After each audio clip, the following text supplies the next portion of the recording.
Yes na yes, Mami Milagros. Highly recommended talaga yung mga ganitong clamshell container kapag meron ka mga food na i-store. Samahan niyo ko ngayon mga Mami Cores. Ilalagay ko tong mga crinkles na nabili namin dito sa ating clamshell container at ilalagay ko siya doon sa aming rep mamaya. Pwede talaga tong pangbahay at saka pang negosyo. Discover ko to nung bibinyagan si baby ko kasi gumamit kami ng clamshell container para doon sa mga souvenir na waffle. Ay, nakaraang na nag-comment, mini donuts naman yung ilalagay niya dito sa clamshell container. Highly recommended talaga siya kapag merong mga konting sauce at saka konting mga cream, yung mga ilalagay nyo dito kasi hindi siya matatapon. Kaya kung gusto nyo rin ng ganitong clamshell container, available tayo ng CB1 at CB2. Ilalagay ko na lang din dyan sa yellow basket kung saan nyo pwedeng ma-check out.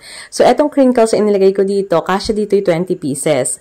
So, pwede mo siyang ipatong at pwede mo rin siyang isiksik sa gilid. Ang kagandahan nito, meron siyang lock, kaya hindi talaga siya madaling mabubuksan. Bali, itong mga gilid na to na nagsisilbing lock, kailangan mo muna siyang tuklapin bago bumukas ng clamshell container. At ready na itong ilagay sa aming ref. Ayun lang, I really hope makatulong din sa inyo tong clamshell container. Thank you for watching.